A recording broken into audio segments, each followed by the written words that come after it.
All right, we will call this ad hoc budget committee advisory committee meeting to order. If I could have a brief moment of silence.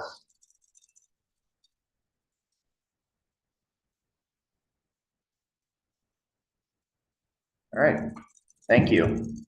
We are going to have three departments review their requests. We're going to start with information technology, followed by community services section, and then the public works section. After which I will turn it over to Andrew, who is going to give an update on the budget process. So with that, I will turn it over to Wes Rattery for IT. Thank you, Matt. Does it matter? Do I need to be on video or what's preferred?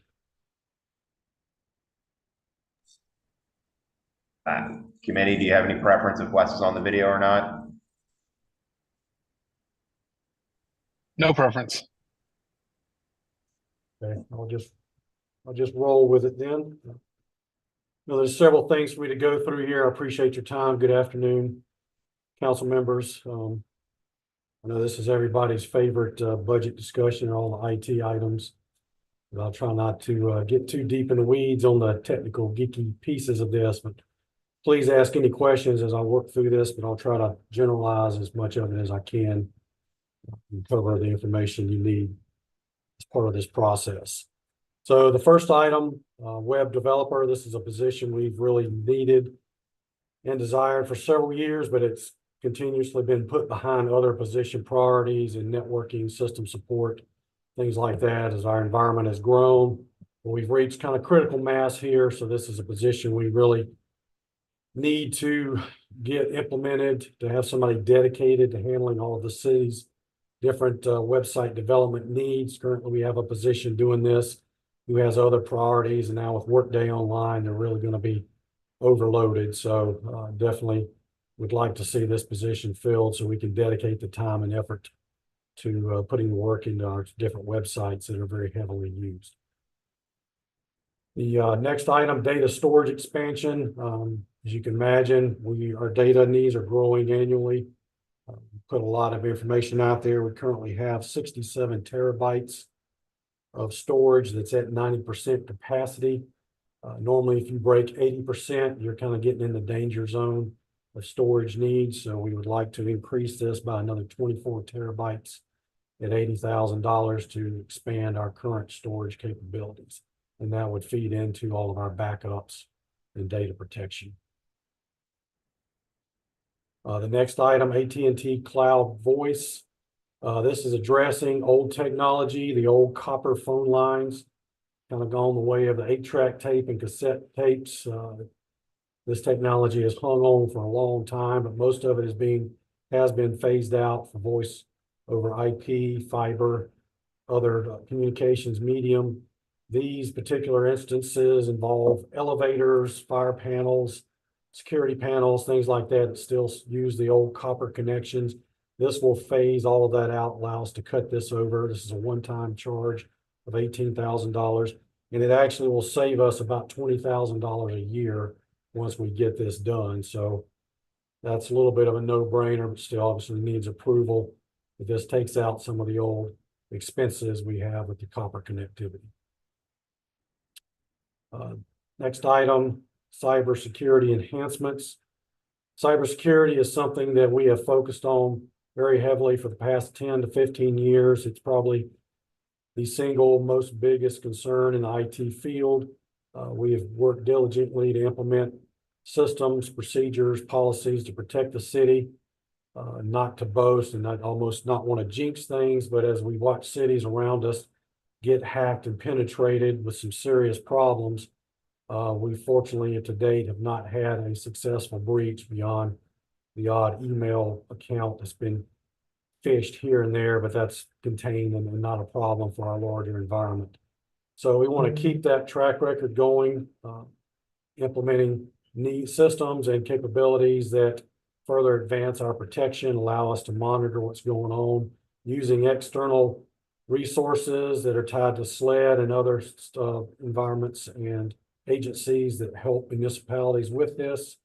So these are three different items that we are looking to add to what we have now, the endpoint security services, the SIEM and log security services, which gives us logging and tracking capabilities, and then having an external resource come in and review our Microsoft 365 cloud environment. We had this done about 5 or 6 years ago.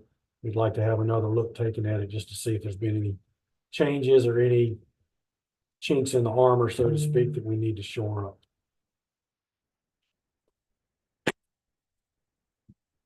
The next item, large ticket item, $436,000. That's actually a net difference from the total that was in the original budget submission of $670,000. This is our InterGov platform. It's our major system that we put in back in 2014 and 15, handles all of our business licensing, permitting, planning, work that they do, building inspections, all use this platform. They are pushing their clients to the same path that every other vendor is kind of heading in these days. That is moving their platforms to the cloud. We've done this with other systems. This is one of the few left that we haven't done this with. They will require this by 2026, but we would really like to move this forward next year. So we don't have our backs against the wall. Also, the cost will be higher if we wait until 2026. So we'd like to go ahead and move forward with this. It'll be a bit of a challenging project, so we want to have the time to work through all the details and with all the users to get this done so that this is completed in a timely manner before we move into the 2026 deadline. The next item, Gilliard Center Distributed Antenna System. This is in the Gilliard Center. We put the current system in back in 2015. We built the building and moved in. What this does is addresses poor to weak signals for mobile devices within the building. This particularly comes into play with all of the public safety and emergency management operations we have in this facility with the MEOC, as well as customer service. We have citizens coming into the permit center, other offices. They need to access their information on their phones. The nature of this building and the distance to towers makes the cell service very iffy at times and impossible at others in certain places in the building. So this will reinforce that. It upgrades it to the new 5G speeds and takes care of those concerns with that platform. The next item, InterGov Content Management Module. This is something that records management is asking for as a priority. Currently, all of our data is moving into what we call our Electronic Document Management System, EDMS. That's through a company called Team IA.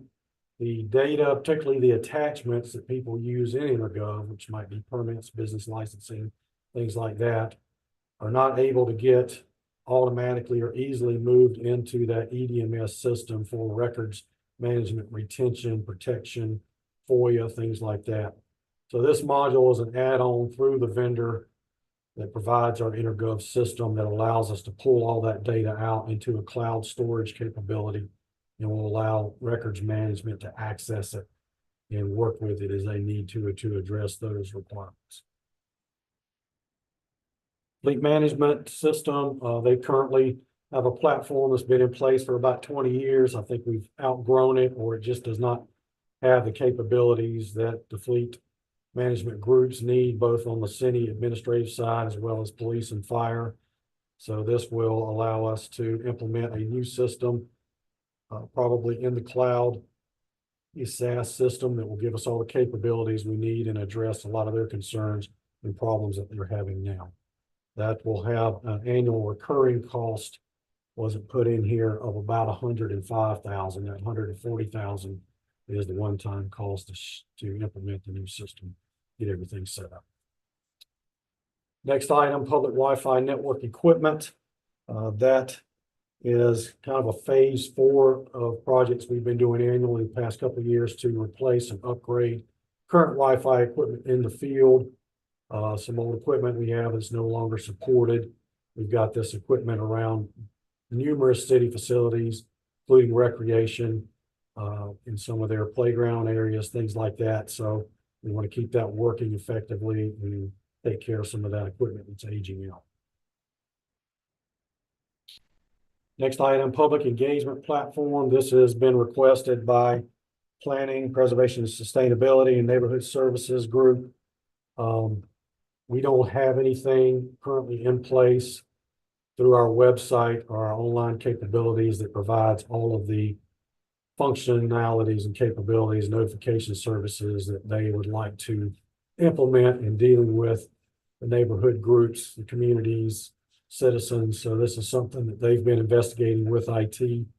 There's a couple of different platforms out there we've been looking at, but we're looking at about $35,000 to implement one of those services to satisfy that request. Next item, security cameras at rec facilities. This is something that Recreation submitted this year with various safety and security concerns. They would like to begin putting in the security cameras at all of their facilities.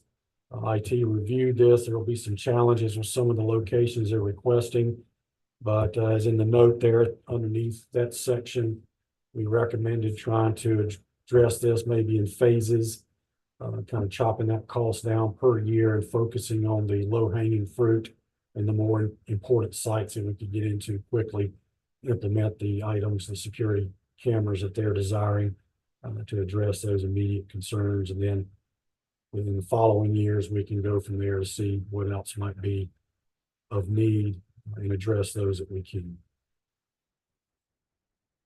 Next item was also something from Recreation WebTrack mobile app. We have a RecTrack online system that allows for all the reservation and activity services that they use. This would, following today's trends, provide a direct connecting mobile app that citizens can use to access that system without having to get all the way on a PC to get into the website and do that. So this would be quicker and easier for that roughly $7,000 to get that in. Conference room AV installations. This is an ongoing annual process that IT has been doing as we rotate through various facilities, conference rooms where the technology has begun to fail. It's been in place anywhere from 7 to 15 years. Gets heavily used now, as we know, with all the virtual meetings and presentations. So we've got a couple more here on the list to go in and totally replace, upgrade their AV capabilities and to allow for them to handle those needs. Okay, next we are moving into the police department items, in-car camera systems. So they've requested 30 new systems. This is outside of the replacements we do annually in shifts of 3 to 4 year rotation. So this is for new cars coming in where they'll need to put the in-car camera systems in. Fairly standard at $360,000 for all the piece parts and the software and licensing through the county. Next item, safety and security camera system. 125,000. Police are continuing to expand their safety and security camera system, trying to reach into various areas of the city as they expand that out and give them more visibility in certain areas. The CDR tool cable kit is a specific requirement to connect to the computer in particular vehicles for the police to access crash data. They have some for the different models. Unfortunately, it's not a standardized cable, so depending on the type of vehicle, they have to get different cables. So this would be one to fit some of the needs they can't currently take care of. Then the next item, this is kind of in parallel with what we've been doing annually with the electronic document management system. We've had in the budget roughly $100,000 a year, although that covered 2 years here recently, but we call it back scanning. But it's where we take printed documents. Previously, that's been engineering drawings, city documents, whatever we have that's in paper and boxes and drawers, getting all that digitized and put into the electronic system. Plus sides of this is it frees up storage space, it's freed up rooms where they've had stuff stacked and stored. But this would be that process started with the police department addressing a lot of their case records and meeting state laws to protect that data, be able to retain it long enough, and also for easier access and to address FOIA requirements. Next item, GovQA subpoena module edition. We use GovQA for our help desk for our customer response management online. This adds another module to those capabilities for the police department to process subpoenas in a more effective manner, to address FOIAs, and to, like everything else, move it to an electronic process. Next item, laptops to replace desktop PCs. We did 35 of these, or are doing 35 of these for the police department this year. They have more and more mobility needs for their employees, their officers, investigators. And so this is just continuing that project, wrapping it up with 15 more, it looks like $42,000. Access control additions, they're wanting to add a couple more access control capabilities for some of their doors. That just helps with security, logging and tracking, and meets some compliance requirements in some of their spaces. Next item, iPads for fleet technicians. We've done this for the administrative side for the fleet group, and doing the same for police, where they're able to use the iPads in the garages, connect to the vehicles, pull the data, and input data into the fleet management system. So much more efficient and pretty cost effective at $2,500. The next item, I believe they're looking at replacing some of their drones. They have a couple now. They use those heavily, and trying to maintain that drone fleet for their field needs. Drive Square simulation system. I don't know a lot about this, but something they have requested for next year that is in IT's budget. Chromebook tablets for fire recruit training, going into the fire group now, fire department. They've asked for 50 Chromebook tablets to improve their efficiencies with new recruits versus having to wait for them to be able to get into stations, get on computers, get their accounts set up. They'll be able to access training data a lot earlier. This would be secure, as it's not directly on the city's network. They can hit the internet, access the information they need. 12,500. Messaging boards. I think this was in the budget for this year. It got cut the last time around. They've put this back in, wanting to get 22 large displays with mounts to tie into a first arriving system. Allows them to communicate data out. And add some notes here on that. I'll put those. Fire would be able to speak to more details. I think that's exactly to what information that's going to be putting out. That would be in these fire stations. Weather stations for fire station. This would be first phase of several to put weather stations using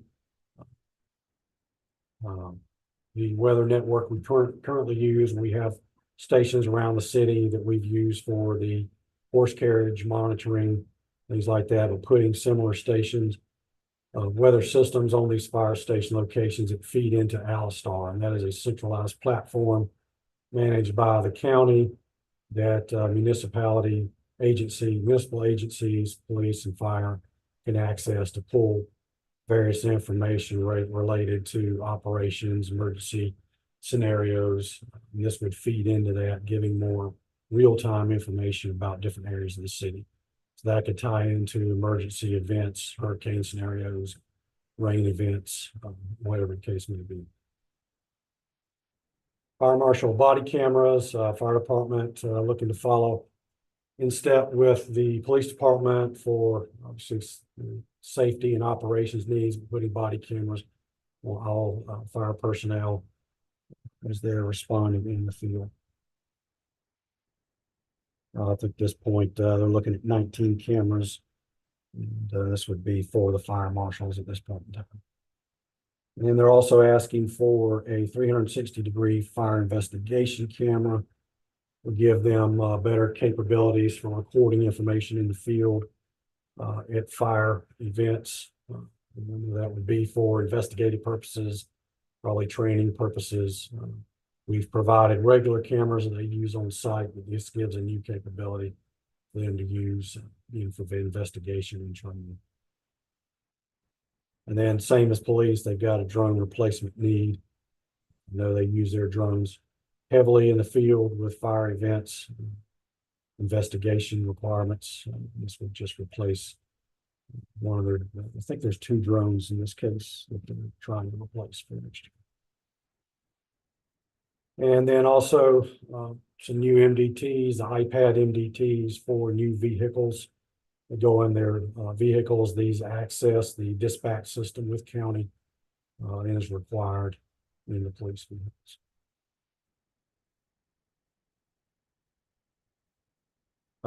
Then these last 2 items, again, some multi-year phase processes of implementing security cameras and more access control at their fire stations. So they're trying to take this off in chunks, doing a couple stations each year. We have access control at most of our city primary facilities. So this would fit in line with that and interconnect with the current centralized system, and then the security cameras as well, tying into things that we are already doing around the city. I believe that's it for IT.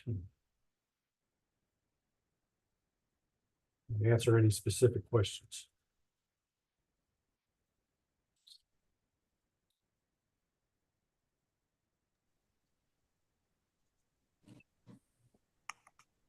All right, thank you, Wes. My pleasure. All right, and next we will turn it over to Dan Riccio. Hey, good afternoon, everybody. I'll go over my budget with everyone and start with livability and tourism. We're putting in a request for a senior tourism officer. Basically, this senior officer will act as a supervisor in a supervisory role with boots on the ground, day-to-day activities with our tourism officers. Currently, our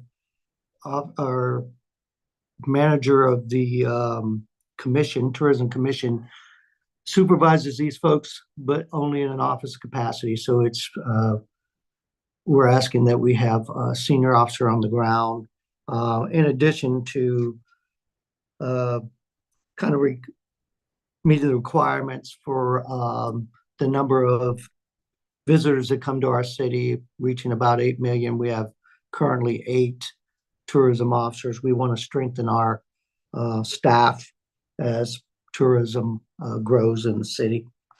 And basically this position will come with a vehicle as well. See in the capital projects. Next, please. Okay, going on to recreation. We'll put in for a new rec track administrator. This is for rec track and web track. And yes. 1 second, Councilmember Parker appears to have a question. Okay. Oh, thank you. Mr. Riccio, can you briefly just explain to me the difference between, a tourism officer and a police officer? A police officer is a sworn officer who is certified through the Criminal Justice Academy. They carry weapons. They have arrest powers. The tourism officers are basically code enforcement officers. These are a civilian capacity. They have no arrest powers. They do not carry weapons. They merely enforce the tourism code throughout the city. These officers patrol on foot and on bike and in vehicle in predominantly high tourism areas of downtown. So they're basically managing or enforcing the industry to make sure that the industry, i.e. the carriages, the coach buses, the walking tours, the certified buses are basically adhering to city ordinances that pertains to tourism. Okay, thank you. And just quick follow-up. So the police department certainly feels that this is sort of kind of reinforces what they are already doing. No, no, this is something separate from the police department totally. This is much like my code enforcement officers in livability with the residential code and things of that nature, the abandoned vehicles, overgrown lots. It's the same capacity, but they enforce the tourism ordinances. Okay, thank you. You're welcome. Okay, back to our rec track coordinator. The primary function of rec track, and those of you who do not know what rec track is, it's a software that the rec department primarily uses. They track any scheduling of their activities at all rec facilities. This is to include registrations, things of that nature. They also use this software for scheduling events, small events at these parks, and often it cross departmentalizes with our special events committee with the major events at these parks. So this coordinator position is now being handled by a superintendent with other duties. So it's basically a part-time duty. Most municipalities throughout the United States utilize a full-time coordinator because it's important that the information going in and everything that is being tracked is up to date on a continuous basis. So it's the individual will be basically ensuring that all information is inputted correctly. It deals with some portions of possible refunds to some degree and things of that nature. We also put in for the new program at St. Julian Divine Community Center. This is the reading partners. This is specific that it provides students with the reading support they need in order to read at grade level. In order to do this, reading partners will engage and train and volunteer reading partners to work one-on-one with the students who struggle with reading. Trained volunteers will provide 1 hour-long tutoring sessions to students following the structure throughout the year, and additional instructional support is provided when needed in order to ensure that each student makes significant gains in their reading programs.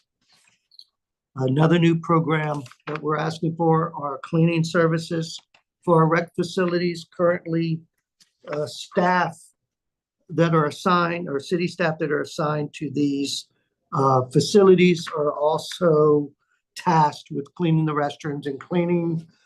They often get sidetracked with having to deal with programs that are being taken place, so it distracts them from this duty. We feel that it would be more consistent and productive to have a contracting cleaning crew for the restrooms at the athletic complexes. This will better serve our growing number of participants in our recreation programs.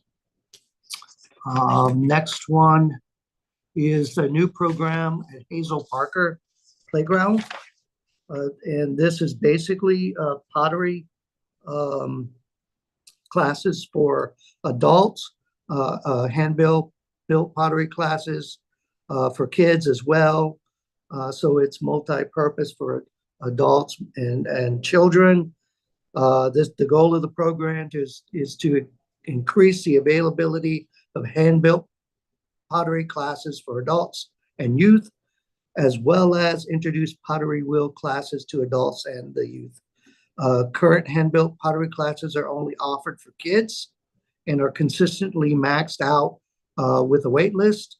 which is due to the lack of resources in the kiln availability.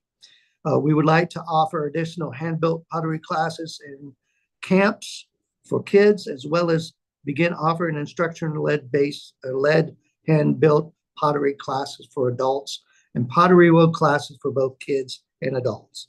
Local pottery studios have closed, leaving our citizens with few pottery options, all of which are unaffordable for the average citizen. So these classes are being requested from our recreation department. On to new program for our Muni golf course with the driving, sorry. Councilmember Gregg has a question. Yes. Thank you, Mr. Riccio. Just a quick question on the contract cleaning at the rec centers. Do we anticipate any reduction in staff of the rec centers since, I guess my question is how much time are they spending cleaning? Is it just bathrooms or are they cleaning the whole facilities? Primary, the bathrooms and some of the facility as well, but it's primarily the bathrooms. Okay.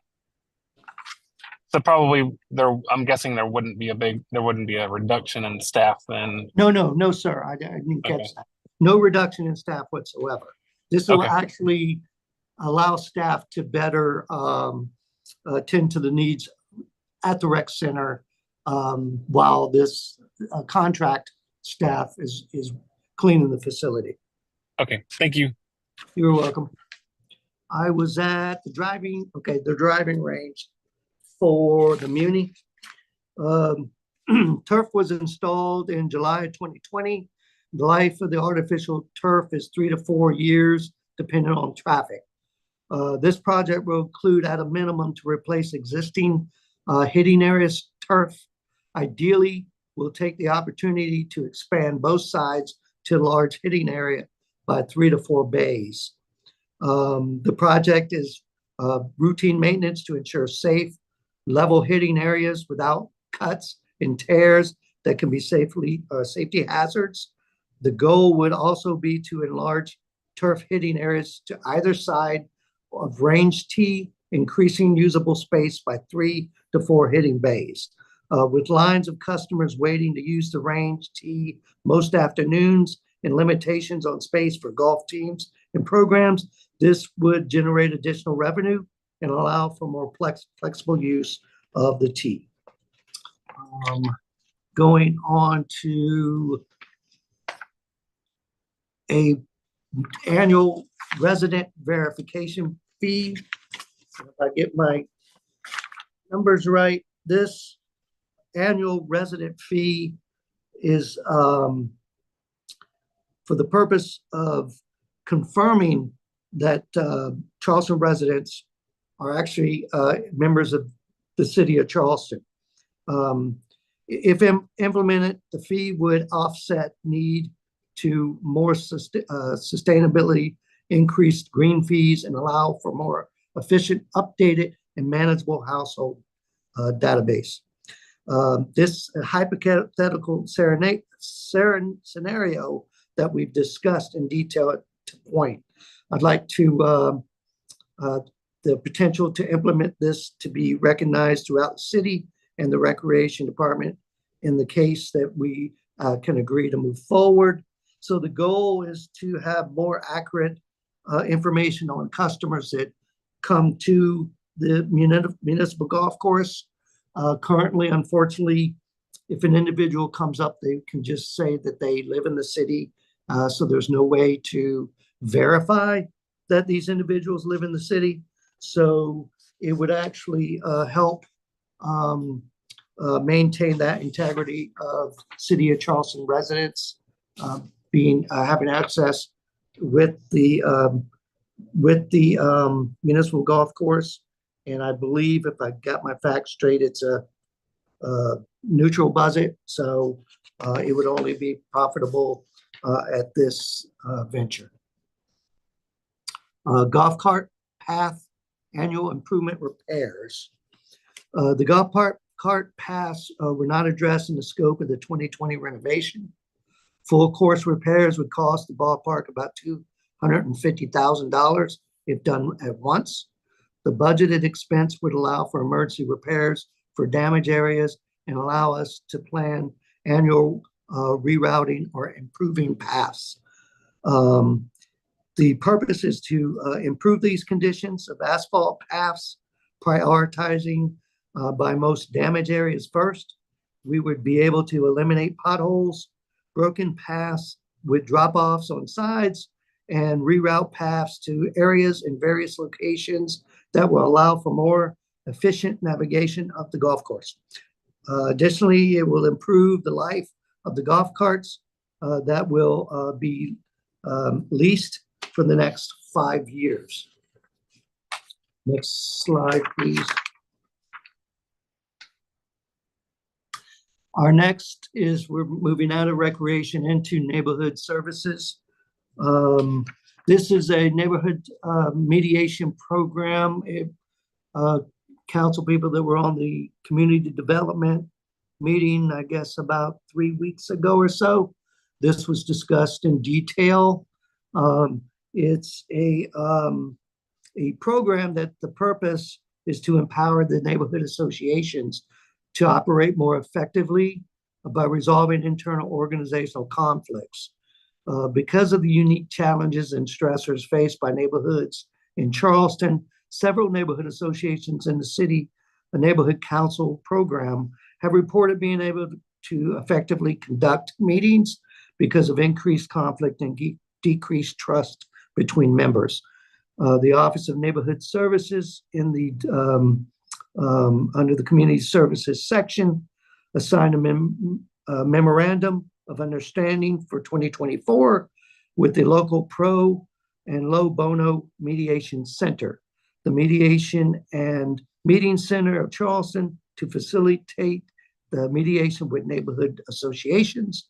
The city of Charleston will pay a reduced fee for 10 to 15 hours of mediation for a participating neighborhood with the goal of reducing internal conflict. We would have already seen a positive impact in our neighborhoods with the pilot and would like to formalize it as a city program. The MWBE and Small Business Expo. This has been going on for several years. The purpose of this program is to empower neighborhood associations. Correct. Sorry. Next one. The City of Charleston's MWBE and Small Business Opportunity Expo has been hosted by the city and Business and Neighborhood Services from 2022 to 2024. The purpose of the expo is to empower, connect local and small businesses, including women-owned, minority-owned businesses, veterans, and disadvantaged businesses with the City of Charleston, other municipal agencies, resource partners, and learn how to do business with them. The expo was previously funded with EDA grant money. The goal of the expo is to help increase our diversity spending with local businesses, provide access to capital and networking opportunities, and to identify community resource partners.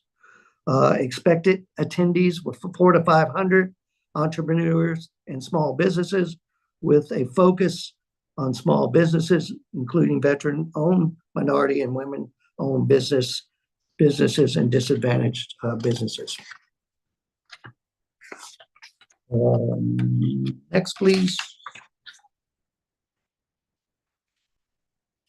Last but not least is our Financial Empowerment Coordinator position. This is through our Office of Youth and Families. It is the position is to provide financial empowerment services to residents of the community. The Financial Empowerment Coordinator will connect residents to services and resources that exist, and will also promote job training and employment opportunities. The coordinator will serve as a liaison to the Financial Empowerment Center, which we are planning to open in spring of 2025. The coordinator will provide one-on-one financial counseling for individuals and will ensure the sustainability of the program, ensure the fidelity and the execution of the financial empowerment group and to promote the financial empowerment coordinator to all these external programs. And that is it for me. Are there any questions?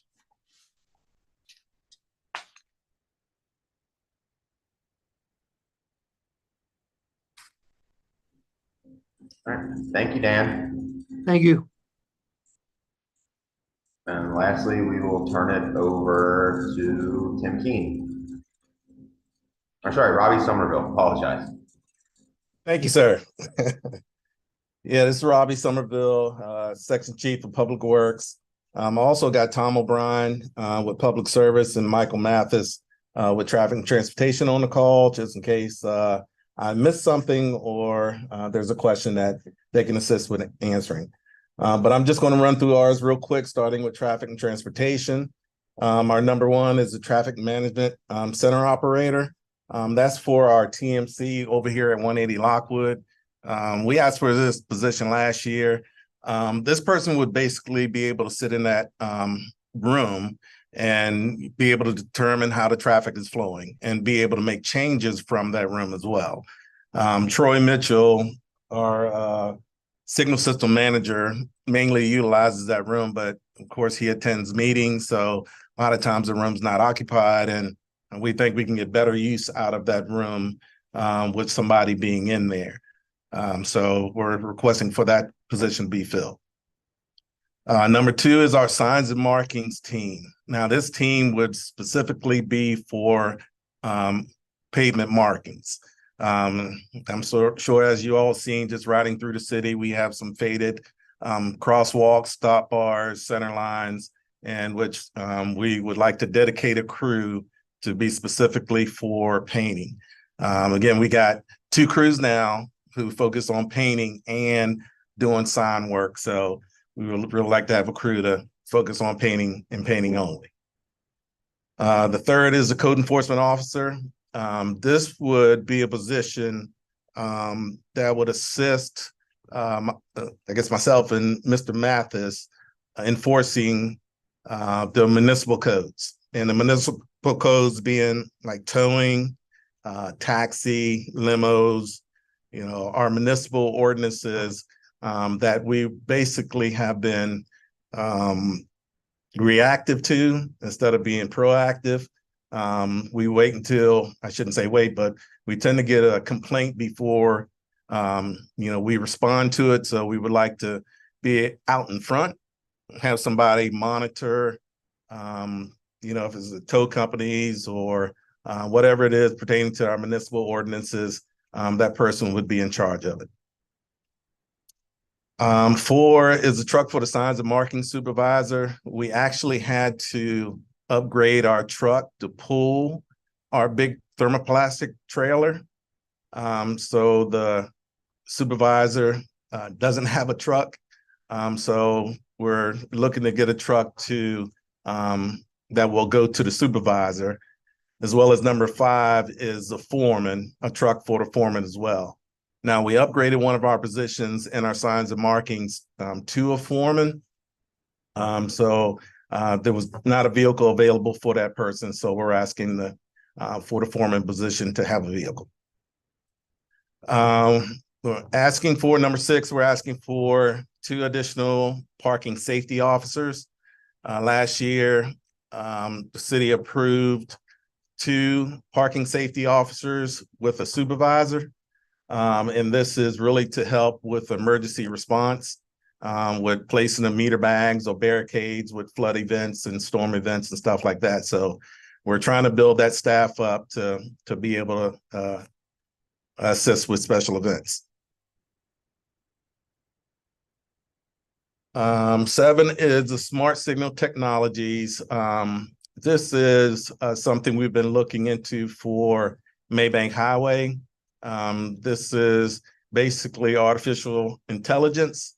We're looking at sensors, cameras, everything that we could possibly use to assist us with the traffic flow on Maybank. As everybody knows, that's been a major topic, and we did some studies, and with, looking at the artificial intelligence, we think we could assist in making the traffic flow better with this addition to our department. Number 8 is the flood sensor system. We have 2 locations now already in place with this. We have Fishburne and Haygood, and recently we just installed at the 6117 split. And another location has been identified, has been Lockwood and Broad. So we're going to request for this to be funded for Lockwood and Broad this year, and probably come back to you next year with other locations, one being probably King and Hugie Street. But this is something that we've been effective in the city, and we want to put more in place. 9, flood management and travel advisory dynamic management signs. In events now, we go out and we place our variable message boards. And, with the fear, these are portable devices that we go out and place, and we try to remove before wind speeds get too high. We have identified 6 locations as shown that we would like to have permanent overhead message signs that would assist motorists and let them know of any travel concerns. So these would be, again, overhead permanent message signs like what you see on I-26 that we would be able to program from our traffic management center to alert motorists of any, again, road or, problem areas. Moving on to number 10, rectangular rapid flashing beacons. We've been installing them throughout the city. We installed one on Fort Johnson Road not too long ago, but we have some projects. We got 3 projects in place now where we're going to be putting the RRFBs in. So we're requesting 3 in the 2025 budget. 11 is the mobile license plate recognition. This is an enforcement tool that will be placed in a car. It's basically going to read your license plate. It's really going to help us with our residential parking program. Hopefully, we'll be able to get rid of issuing actual permits, and they'll just register their vehicles. This LPR system will tell us if a vehicle is registered. It will tell us how long a vehicle's been parked at a location, and it'll help us out tremendously with enforcement. Our numbers have been low in our parking enforcement department, so this would be a major assistance to us.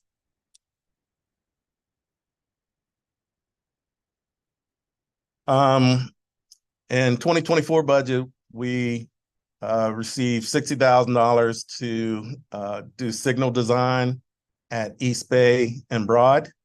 And this is for the installation of the new signal system. Those poles are just in bad shape and it's ready to be redone. So we're requesting funding to redo that intersection. 13, Folly and Harborview Road intersection improvements. That's just a safety issue where we really don't have a safe pedestrian crossing at that location. So we would like to manage that project in-house and put safe ADA ramps and pedestrian crossings at that location. The Insta-Alert variable message board is a safety device that we haul behind our vehicles when we're doing work in the street. So that's kind of like a message board, but it tows behind a vehicle. And again, it's a safety device when we're working, especially at night. And finally, with traffic and transportation. Yes. Parker has a question. Who had a question? I'm sorry. Member Parker. Hey, thank you, Mr. Somerville. Yes, Just in regards to the Folly and Harborview. So there is no, I'm just curious because how far have we already scoped this project? Like, do we know the cost of this project? Because as far as I understand, there's no sidewalk on the other side of Folly currently. That's a, yes, that's a part of it. We have looked at it. And I believe we have even tried through, I think it was CTC, for this project to be, or to be looked at through the county as a project. But yes, it would include ADA ramps. It would include a portion of sidewalk. I want to say on the west side of Folly at that intersection. So yes, we are trying to improve the pedestrian safety at that location. Well, I appreciate that. I mean, I love that. We'll take it anywhere we can get it, but on this at this particular location, there aren't sidewalks to connect it to. And from what I understood, is there needs to be sidewalks connecting both sides? Because I know there are other areas that we've looked at and talked about that we do have that available, but we've been having trouble getting those ADA ramps and those crosswalks approved. Yes, ma'am. And we plan on tying or building the sidewalks needed. And again, I think it's on the west side that we didn't have a sidewalk connection, but it has been reviewed. I know we looked at it staff wise to make sure we do tie in to a pedestrian access. If that makes any sense. No, it does. I mean, I'm very familiar with the area, so I would just like us Mhm. to maybe look at this one a little further. Not that obviously it's not a huge chunk of your budget, but it is a big amount for sidewalks that are needed everywhere on James Island. And we do have other CARTA bus stops that are used probably, I'm not going to call on Councilmember Seekings right now, but I'd say we probably have a lot of other CARTA accesses that are used more than this particular one. So I would just like to maybe touch base with you on this one further if we can. Absolutely. Okay, thanks. And you'll see in our public service where we're requesting additional funding so we can do more in-house, just as you mentioned, with having pedestrian crosswalks installed, ADA ramps, and with working with Tom O'Brien and again, Public Service Division to, have that sidewalk connection installed. So we are requesting that in public service budget as well.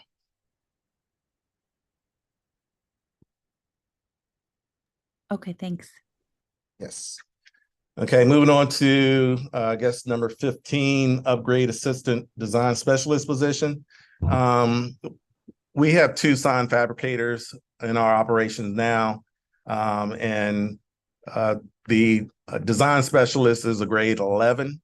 The assistant is a grade 9, in which, with the new equipment that we received and the assistant is doing such a fabulous job, we're requesting to upgrade his position to a grade 10. Robbie, Councilmember Yes.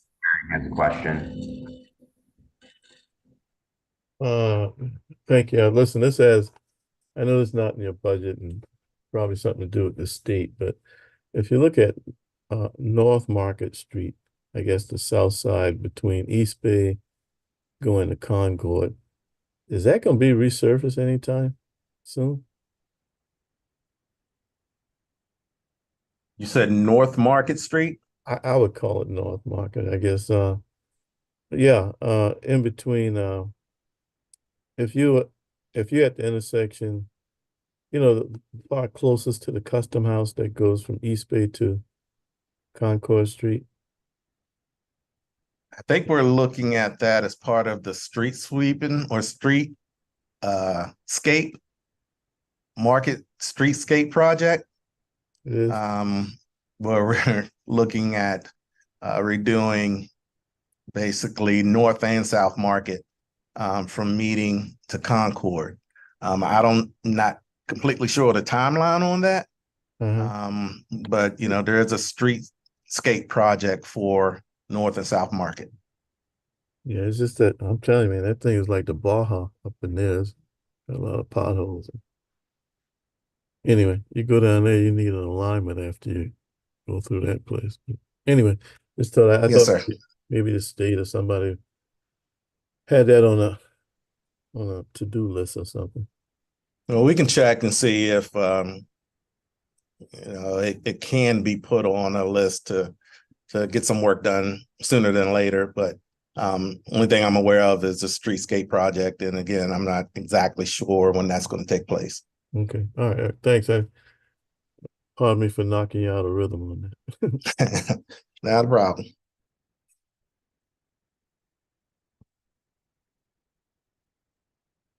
Okay, so we're moving on to the public service, where we have a data analyst position. And this data analyst position will serve both public works as well as TNT. We just feel, we can get a better grasp on collecting information pertaining to traffic patterns, to speed studies, fuel trends, just collecting data that hopefully we can identify, patterns or problems, things that we can do better. 2 is a routeware upgrade. This will be more efficient for our drivers. We constantly get complaints about not picking up trash or not running certain routes, and this will let us know what our drivers are doing. It'll be able to tell us if a can is not out, so we can be able to respond when we do get complaints. So this upgrade, I think, would be a positive for Environmental Services Department. Number 3 is 1234 AC service machine. So basically just trying to have the proper equipment in our fleet to be able to service the ACs for, the vehicles that come in. 4 is mobile lifts. This again is, to assist our mechanics in the fleet. To be able, they're using, I hate to say it, but kind of broken down equipment. So we want to get them what they need to be able to do their jobs effectively. Number 5 is lead senior driver. We currently have 5 street sweepers drivers, and we have the city street sweeping program, and with flood events. We really want to put somebody in that lead spot to be able to determine, what areas need to be hit, to really manage the other drivers. Plus, it'll put another driver on the street. So we would like to have a senior driver, somebody in charge of the street sweepers. Moving on to 6 is a Bobcat trailer with attachment rack. The Bobcat, of course, will carry the bucket, forklifts. It has a jackhammer tool. It has different devices that you can put on the front of it. And we just want that one trailer that will be able to haul it versus having to run back and forth to the warehouse whenever we need equipment. So effective piece of equipment for our streets and sidewalks division. We also have a 25-foot trailer to replace really a trailer that's too small for the grader that we're using now. The wheels are kind of sticking off the trailer that we're using, so we really need the proper trailer to haul our equipment. Streets and sidewalks, new construction crew, and this is, I guess, what I was referring to Councilwoman Parker about. We're looking at a crew that's going to allow us to be able to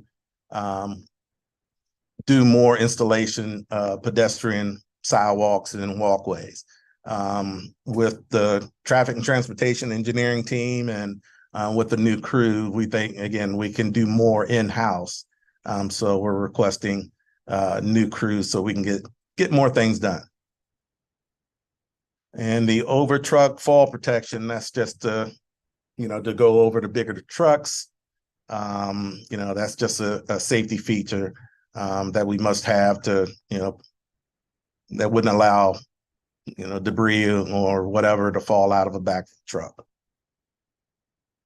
And number 10 is the Chevy truck with the dumper dog. I actually had to look up what a dumper dog was myself, but it basically is a smaller pickup truck with a lift on the back. And it'll help us get into locations a lot easier. It's not as big as the big sort of like dump trucks that you see, but it's just a smaller pickup that allow us to bring materials, equipment to tighter job sites.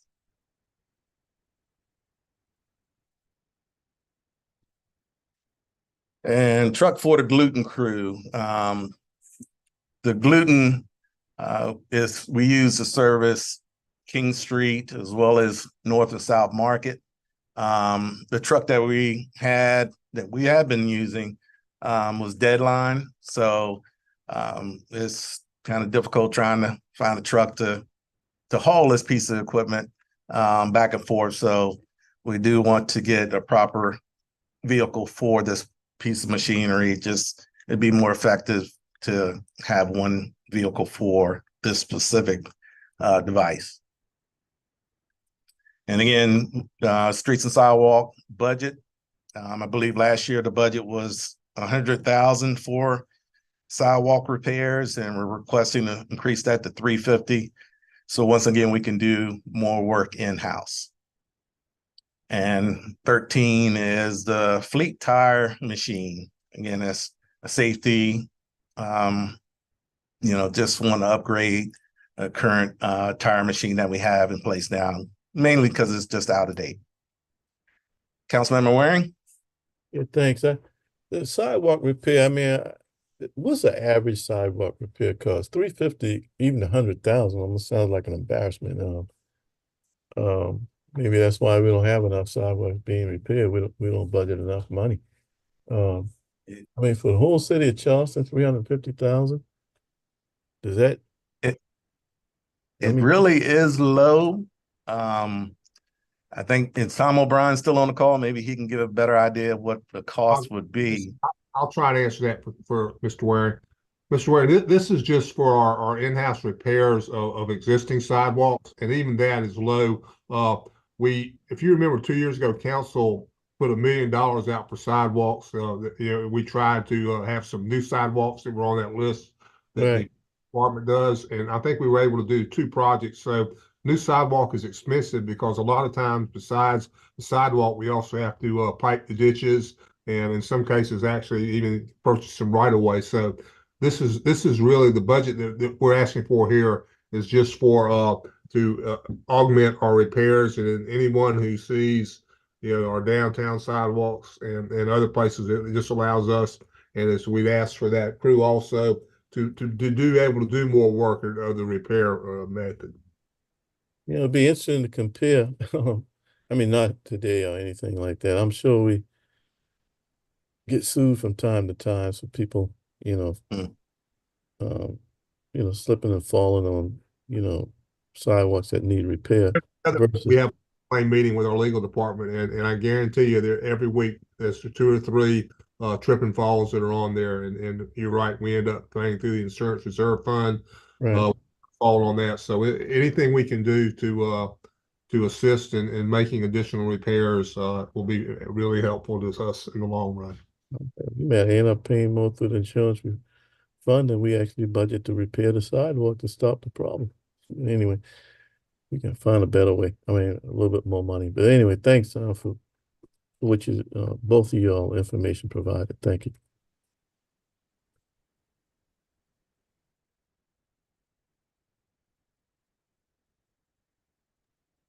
Councilmember Parker.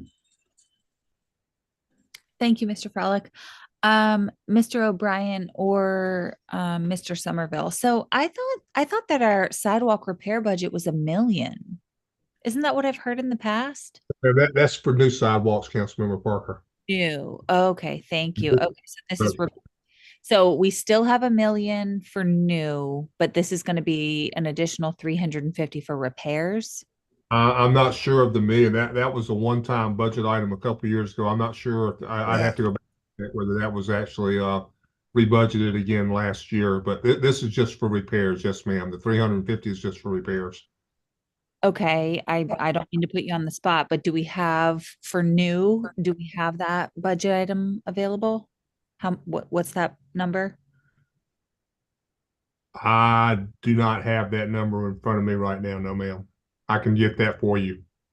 Okay. Councilmember Parker, if I can just hop in real quick. What was put aside a couple of years ago was $1 million of the ARPA money for putting in nude sidewalk.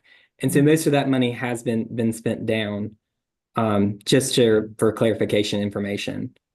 And as far as new sidewalks go, I'm not aware of that other than requested funds in our capital improvement plan to maybe participate in some CTC funding with the county and some other TNT projects as well.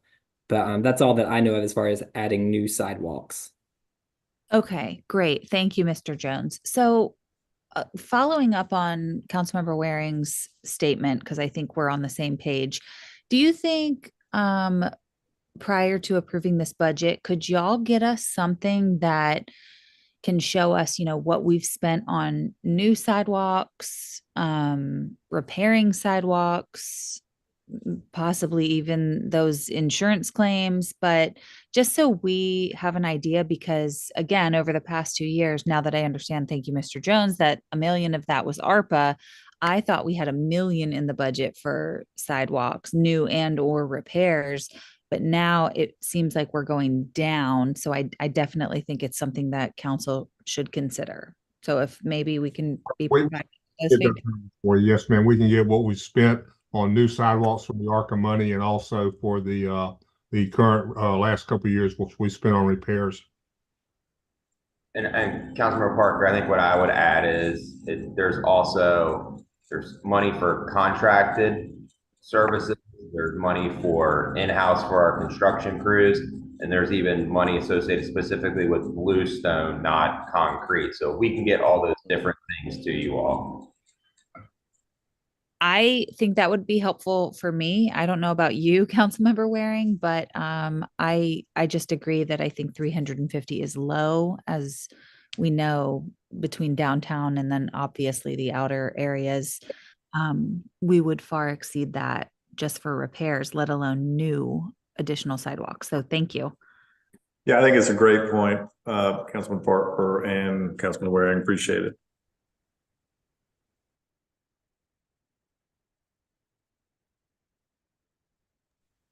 Councilmember Gregg.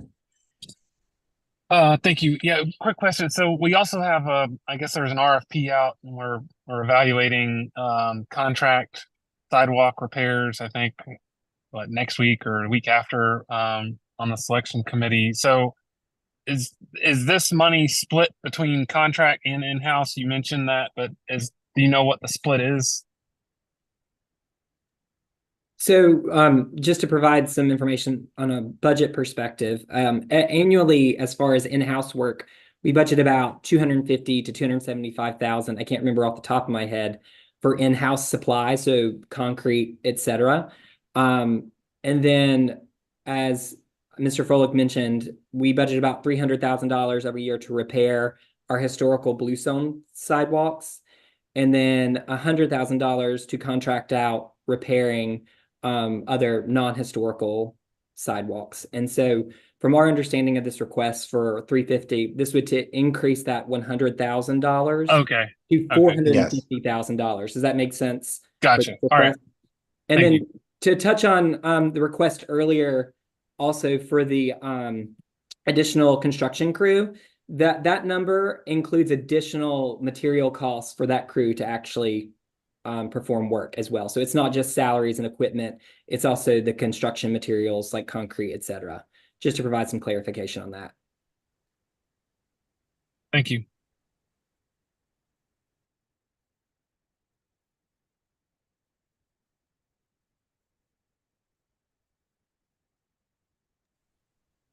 All right.